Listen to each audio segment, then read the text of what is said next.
Hello everybody, this is Sarah and welcome back to our PMO Refuge channel. So far we have, you could say, completed our first section of a series of discourses about PMO.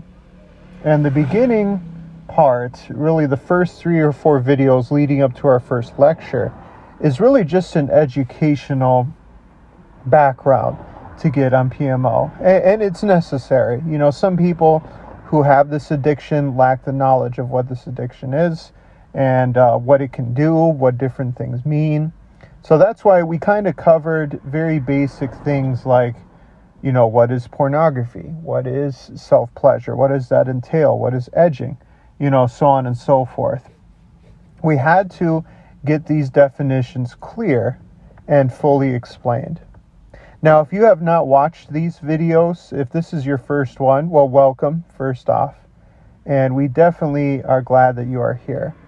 But after this video is over, I would highly encourage you to watch our first 4 sets of videos to get caught up.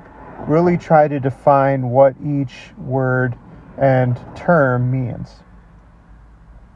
Now, in this discussion today, we're going to talk a lot about PMO and the importance of having goals and the importance of willpower, but also just acting off of willpower and goals alone is not enough. Now, I know at first glance that this is going to seem kind of contradictory or even just overly negative, but just bear with me for a second, because by no means am I saying that willpower and goals is bad and that you should not have those things, because that is definitely not true. You need both those things to help you overcome your addiction. So what do I mean when I say that? Well, again, I'd like to revert to my own life story, my own experience with PMO. Again, if you have not seen the video, I highly encourage you to watch the very first video where I go in depth in my own PMO journey. But long story short, I struggled with a PMO addiction for over 20 years. So if you were to ask me, well, Sarah, during that time, did you have goals? Did you have willpower to stop? Well, definitely yes, but also definitely no. And also, what I came to realize as I finally was able to overcome and start to move past this addiction is that those things are in themselves not enough to help you overcome your addiction. And so what is willpower when we talk about it in this context? Well, no doubt many people who struggle with and are self-aware of their PMO addiction long to overcome their addiction. They long to have it in the background. But if you ask any addict that struggles with these things, all of those addicts, or at least most of those addicts, have willpower, have the willpower to want to overcome their addiction. But the sad thing is that the addiction is too powerful, and such willpower is not enough to overcome. Or, in other words, what tends to happen is they have the willpower maybe at their darkest moments, right? Like they start to, you know, they kind of start to have a low moment in their life, and they start to realize that they want to overcome their addictions. And so they start off on the wrong or on the right foot, rather. I apologize. They start off in the right way. But what happens is their willpower starts to fluctuate. And what starts to happen is maybe their defenses start to lower, or their horniness, their craving for that dopamine starts to raise. And then what starts to happen is they start to give themselves excuses, so that willpower starts to go down. Now, this is a very normal human thing. You know, this happens a lot of times with all of us, you know, not even with addictions, maybe just even smaller, tiny addictions, you know, like a craving for sweets, or wanting to exercise, but then, having a bad day or not getting enough rest, and then you kind of talk yourself out of it. So that idea of willpower is what I mean when I say willpower is not enough. But also goals. Having goals in themselves is not enough. Again, what do I mean by that? Well, again, let me reiterate. Having goals is important, and I would say even necessary to part of overcoming your PMO addiction. However, again, it is not enough alone to overcome it. So again, let me give you an example. In my own story, trying to overcome my PMO addiction, I would set goals for myself. Maybe I would tell myself, I'm not going to relapse this entire week. Like maybe it's a Monday, and I would tell myself on Friday, I'm going to avoid it. I'm not going to relapse. And then by Saturday, maybe I can relapse at that point.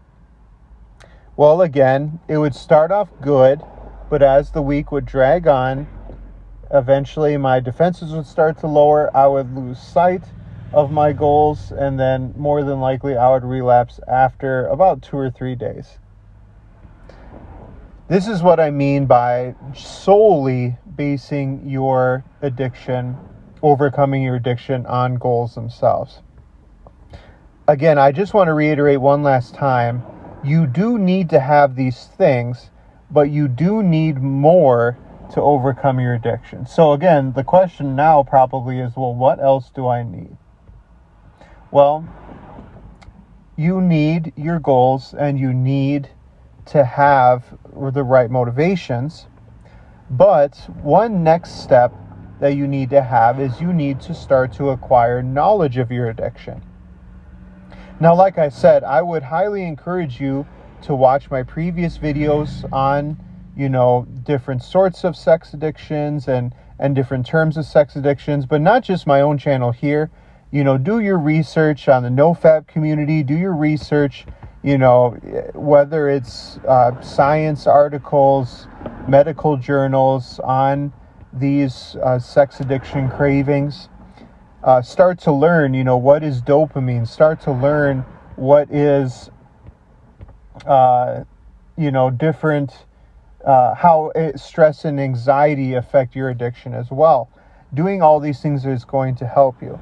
And that is going to be the focus, especially of the second part of our series of courses that are going to be coming up in the next, I would say, month, maybe a month or two, is we are going to start talking about these deeper subjects. We are going to start to expand our knowledge.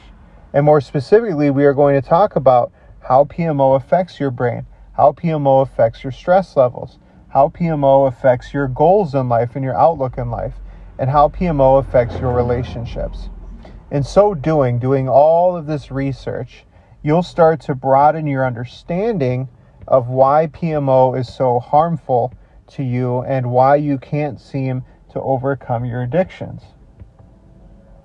And the goal of this is not to, overly criticize you or to, say that you're stupid or you don't have enough discipline.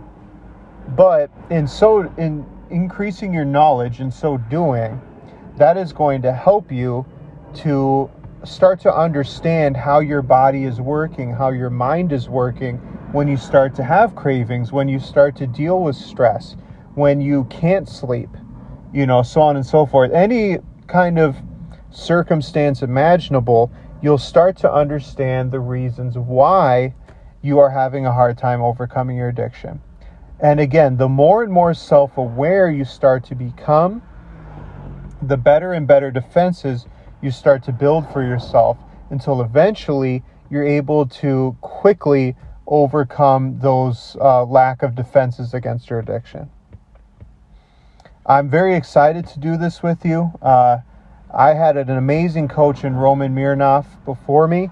I encourage you to watch his channel. He even has one here on YouTube as well.